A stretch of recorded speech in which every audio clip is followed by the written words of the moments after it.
à tous, merci de nous retrouver sur Monaco Info. Voici sans plus tarder les titres que nous développerons dans cette édition.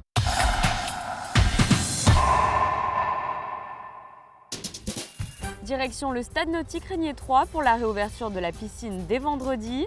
Nous laisserons place ensuite à la musique avec le coup de cœur des jeunes mélomanes de la Fondation Prince-Pierre de Monaco.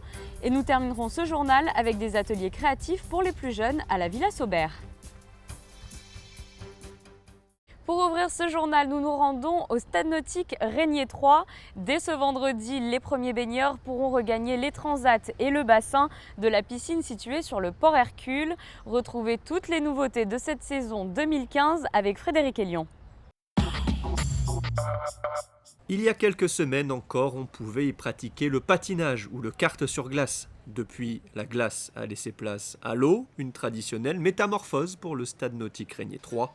Pour assurer cette transition et passer de l'hiver à l'été en quelques semaines, le personnel de la mairie, saisonnier et permanent, travaille d'arrache-pied pour offrir des conditions optimales à la clientèle estivale dès le 1er mai. On essaye presque de remettre tout à neuf, donc on a poncé toutes les maçonneries à l'intérieur, on repeint à peu près tout l'ensemble du bâtiment, toutes les huisseries, les boiseries. L'extérieur, on met un petit coup de propre, on a refait du carrelage. Il y a 6 permanents qui travaillent toute l'année pour mettre en état les machineries et superviser tout le transport de l'été à l'hiver, donc tous les transats, les 200 transats, les 300 parasols, etc.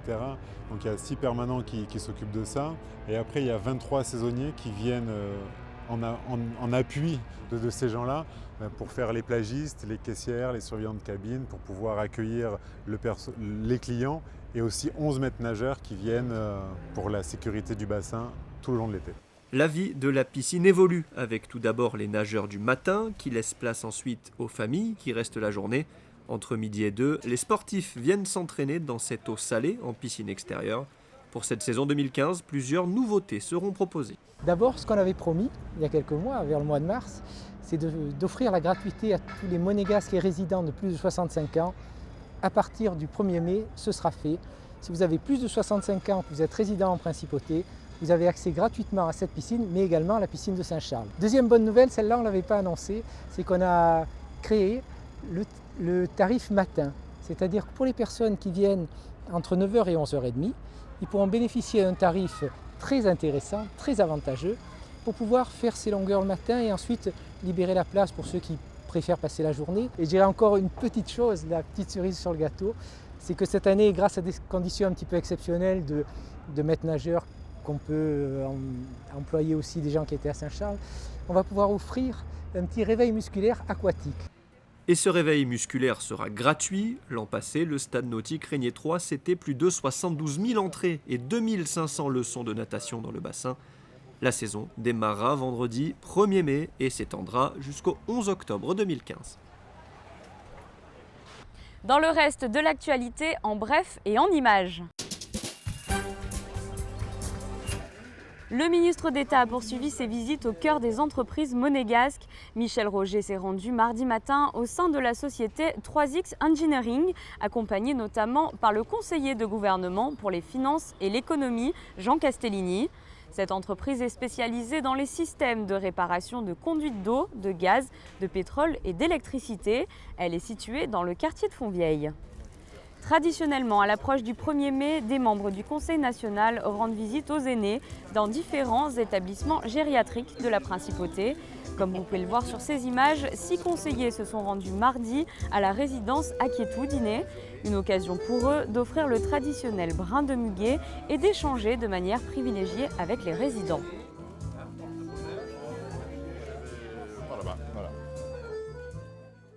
Nous ouvrons une page culture. Le palmarès 2015 des prix de la Fondation Prince-Pierre de Monaco sera révélé à l'automne prochain. Mais des jurys sont d'ores et déjà à l'œuvre. De jeunes jurys, puisqu'il s'agit de collégiens et d'élèves de l'Académie de musique et de théâtre Régnier 3. Ils ont pour mission de désigner le lauréat du coup de cœur des jeunes mélomanes. Patricia Navarro a assisté aux délibérations. De grands yeux écarquillés, des expressions parfois dubitatives ou des sourires étonnés, ces élèves de 5e et 4e viennent de vivre une véritable expérience.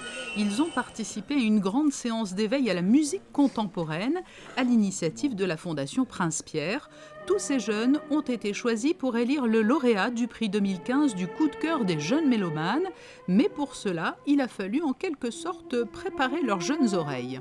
J'essayais de faire quelque chose ouvert et pour les introduire dans l'art contemporain, que c'est une chose qui va les ouvrir à nouvelles expériences et ce sont des choses que si on apprend très jeune, après on a toujours l'esprit ouvert. 4 compositeurs ont été retenus cette année pour concourir dans la catégorie du coup de cœur des jeunes mélomanes. Pour les départager, ces collégiens d'FANB et du Collège Charles III ont écouté des extraits de leurs œuvres avant de procéder au vote.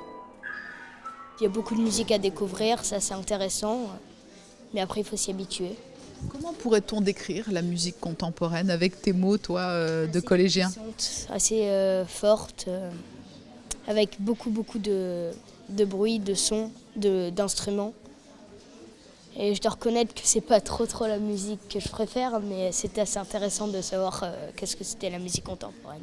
J'ai appris qu'est-ce que c'était l'art contemporain, les différents types de musique dans les époques. Est-ce que c'est facilement compréhensible ? Est-ce que ça t'a plu, cette musique un peu particulière ? Oui et non, c'est parce qu'on a l'habitude d'écouter d'autres musiques au collège, donc c'est nouveau. On a appris plein de choses sur la musique, les tableaux et les artistes, et ça allait.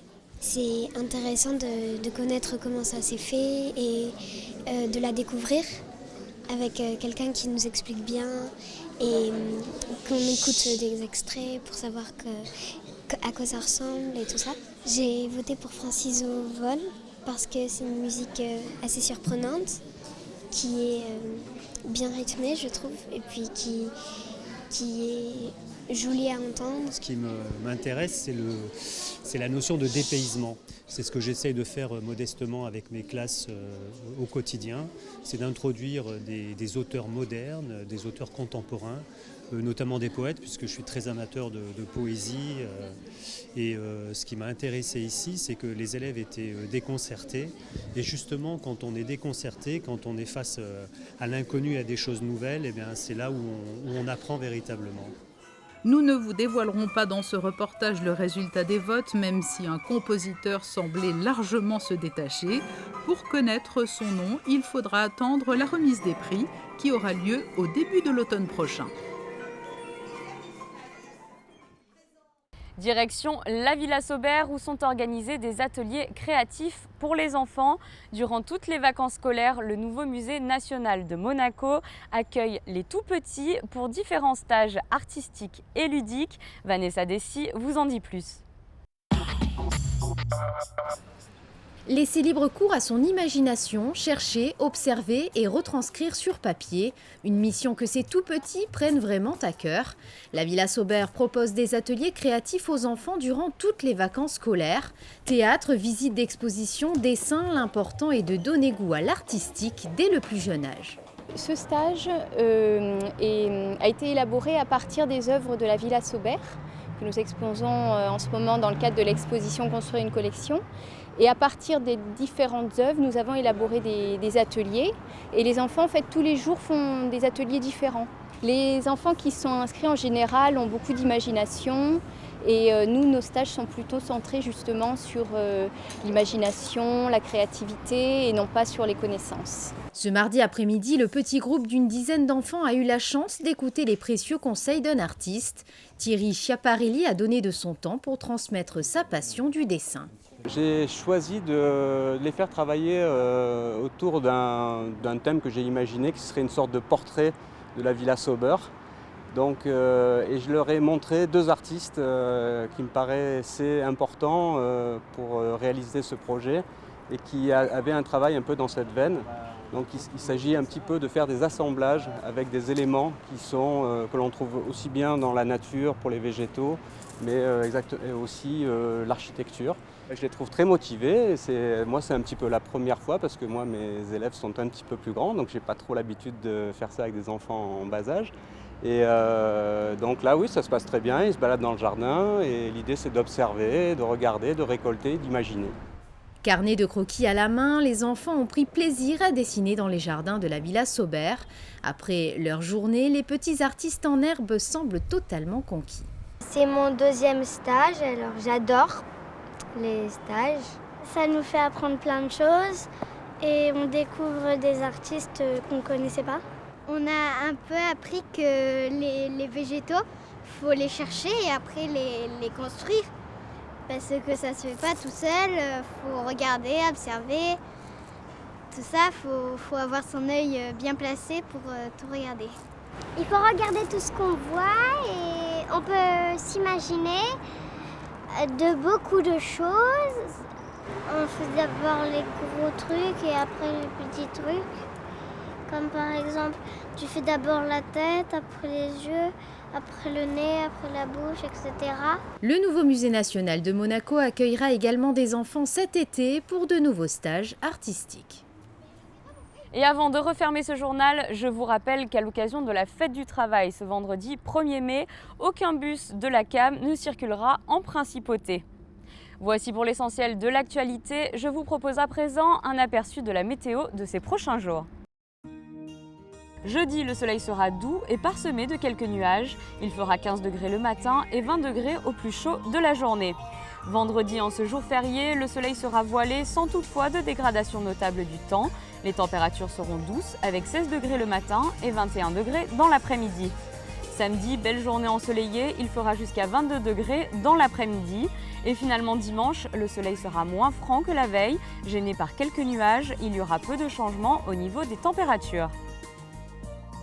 Ce journal est à présent terminé. Retrouvez toute l'actualité de la principauté sur le site Monaco Channel. Je vous dis pour ma part à très bientôt sur notre antenne.